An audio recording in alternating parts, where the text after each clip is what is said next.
আসসালামু আলাইকুম রহমতুল্লাহ বরকাতুহ ইন্নাল হামদুলিল্লাহ ওয়াসসালাতু ওয়াসসালামু আলা রাসূলিল্লাহ ওয়া আলা আলিহি ওয়া আসহাবিহি ওয়া মান ওয়ালা আম্মা বাদ। সুপ্রিয় দর্শক শ্রোতা ভাই বোনেরা, আজকাল অনেক অভিভাবক, অনেক বাবা মা আমাদের কাছ থেকে এমন কোনো আমল, এমন কোনো দোয়ার কথা জানতে চান যে আমল বা দোয়া করলে আল্লাহ সুবহানাহু ওয়া তাআলার কাছ থেকে নিজের সন্তান এবং নিজের অধীনস্থদের উজ্জ্বল আগামী সুন্দর ভবিষ্যৎ এটা আশা করা যেতে পারে, আল্লাহ সুবহানাহু ওয়া তাআলার কাছ থেকে চেয়ে নেওয়া যেতে পারে। সত্যি আজ একজন অভিভাবকের, একজন বাবার, একজন মায়ের সবচাইতে বড় দুশ্চিন্তার কারণ হলো নিজের সন্তানের উজ্জ্বল ভবিষ্যৎ নিশ্চিত করতে পারা। এর চাইতে বড় চ্যালেঞ্জের বিষয় এ যুগে আর নেই বললেই চলে। তো এই জন্য কোরআন কারীম থেকে আজ আমরা 4টি আমলের কথা বলবো, যে আমলগুলো করলে ইনশাআল্লাহ আমাদের সন্তানের উজ্জ্বল ভবিষ্যৎ আমরা আশা করতে পারি। যারা অবিবাহিত তারাই আমলগুলো করতে পারি, তাদের ভবিষ্যতে যে সন্তান আসবে তাদের জন্য আল্লাহ সুবহানাহু ওয়া তাআলার কাছ থেকে আগে থেকে আমরা দোয়া করে নিতে পারি, চেয়ে নিতে পারি, তারা যেন নেক হয়, তারা যেন সৎ হয়, তারা যেন ভালো মানুষ হয়, তারা যেন চক্ষু শীতলকারী হয়, নয়ন জোড়ানোর মতো সন্তান হতে পারে। আর যারা বিবাহ করেছেন, সন্তান হয়েছে, তাদের সন্তানগুলো যেন ভালো হয়, সেই জন্য আমরা এই দোয়াগুলো এবং আমলগুলো করতে পারি। আর যাদের এখনও সন্তান হয়নি কিন্তু বিয়ে করেছেন, তারা সন্তানের আশা করছেন, সন্তান চাইছেন আল্লাহর কাছে, তারাও এই দোয়াগুলো আমরা করতে পারি। তার ভিতরে প্রথম আমলটি বর্ণিত হয়েছে সূরা আলে ইমরানের 38 নম্বর এবং 39 নম্বর আয়াতে।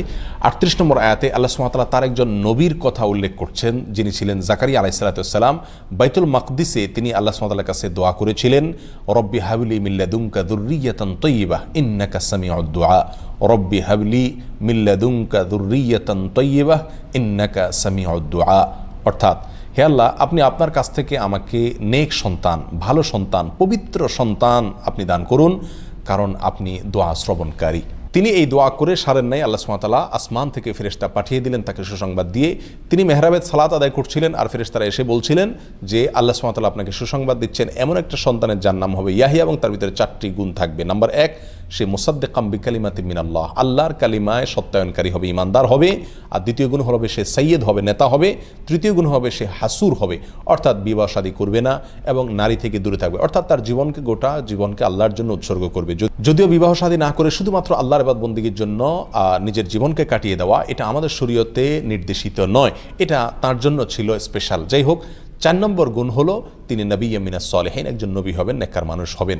তাহলে জাকারিয়া আলাইহিস সালাতু ওয়াস সালাম এই দোয়া আল্লাহ সুবহানাহু ওয়া তাআলার কাছে করেছেন সুন্দর এবং নেক সন্তানের জন্য, ভালো সন্তানের জন্য। আল্লাহ তাআলা তাকে সেই সন্তান দিলেন এবং সে সন্তান ভালো সন্তান হিসেবে আল্লাহ সুবহানাহু ওয়া তাআলা অগ্রিম ঘোষণা দিয়ে দিলেন। আর সে দোয়াটি আবারও বলছি, রব্বি হাবলি মিন লাদুনকা যুররিয়াতান তাইয়্যিবাহ ইন্নাকা সামিউদ দুআ। দ্বিতীয় আমলটি হলো ইব্রাহিম আলাইহিস সালাতু ওয়াস সালামের। ইব্রাহিম আলাইহিস সালাতু ওয়াস সালাম তিনি আল্লাহ সুবহানাহু ওয়া তাআলার কাছ থেকে সন্তান চেয়ে একটি দোয়া করেছিলেন, যার ভাষা ছিল রব্বি হাবলি মিনাস সলিহিন, রব্বি হাবলি মিনাস সলিহিন, অর্থাৎ হে আল্লাহ, আপনি আমাকে নেক সন্তান দান করুন। সূরা সফফাতের 99 নম্বর আয়াতে এই দোয়াটি বর্ণিত হয়েছে। ইব্রাহিম আলাইহিস সালাতু ওয়াস সালামের এই দোয়ার পরিপ্রেক্ষিতে আল্লাহ সুবহানাহু ওয়া তাআলা বলেন, ফাবাশশারনাহু বিগুলামিন হালিম। এই দোয়ার প্রেক্ষিতে আমি তাকে সুসংবাদ দিয়েছি, একটা ধৈর্যশীল সন্তান তাকে দান করবে এই মর্মে। এবং সেই ধৈর্যশীল সন্তান হিসাবে আল্লাহ সুবহানাহু ওয়া তাআলা যাকে দিয়েছেন তিনি হলেন ইসমাঈল আলাইহিস সালাতু ওয়াস সালাম, যার বংশে জন্মগ্রহণ করেছেন আমাদের নবী মুহাম্মদ সাল্লাল্লাহু আলাইহি ওয়াসাল্লাম। তাহলে ইব্রাহিম আলাইহিস সালাতু ওয়াস সালাম এমন এক সন্তান আল্লাহর কাছে চেয়ে নিলেন, যেই সন্তান পৃথিবীর ইতিহাসে অন্যতম সেরা নবীদের মধ্য থেকে একজন, যার নাম ছিল ইসমাঈল। আর সেই সন্তান তিনি লাভ করেছেন যে দোয়া পড়ে, সেটি হলো রব্বি হাবলি মিনাস সলিহিন। অতএব আমরাও এই দোয়া করতে পারি আমাদের সুন্দর আগামীর জন্য, সন্তানদের সুন্দর ভবিষ্যতের জন্য এবং নেক সন্তানের জন্য, রব্বি হাবলি মিনাস সলিহিন। 3 নম্বর আমল হলো, দোয়াটি হলো রব্বানা হাবলানা মিন আজওয়াজিনা ওয়া যুররিয়াতিনা কুররাতা আয়ুন ওয়াজআলনা লিল মুত্তাকিনা ইমামা।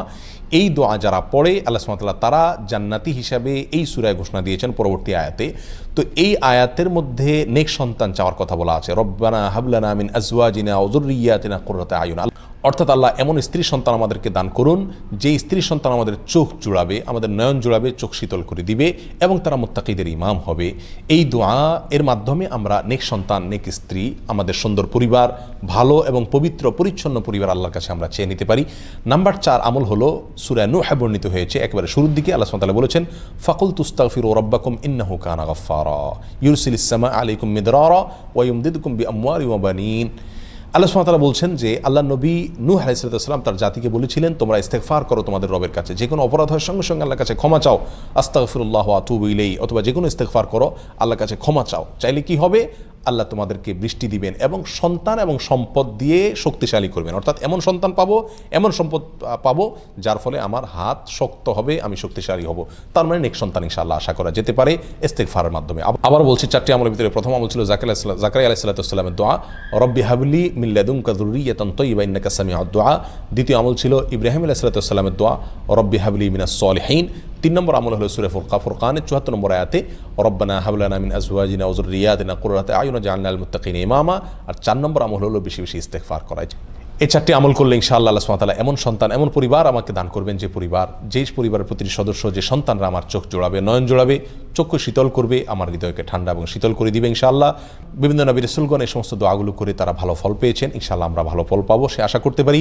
তবে মনে রাখতে হবে, শুধু দোয়া করলেই হবে না, আমাকে বাবা এবং মা হিসাবে, অভিভাবক হিসাবে আদর্শ মানুষ হতে হবে, আল্লাহর কাছে পাশাপাশি দোয়া করতে হবে, এবং তারা যেন ভালো মানুষ হয় সেরকম ভালো পরিবেশ তাদেরকে দিতে হবে, এবং অন্যান্য শর্তগুলো ফুলফিল করতে হবে। তাহলে ইনশাআল্লাহ আমাদের দোয়াগুলো আল্লাহ সুবহানাহু ওয়া তাআলা শুনবেন এবং আমরা সুন্দর ভবিষ্যৎ তাদের নিশ্চিত করতে পারবো।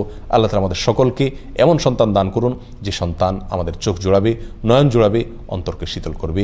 জাযাকুমুল্লাহ ওয়া আখিরু দাওয়ানা আনিল হামদুলিল্লাহি রাব্বিল আলামিন। ওয়াসসালামু আলাইকুম ওয়া রাহমাতুল্লাহি ওয়া বারাকাতুহু।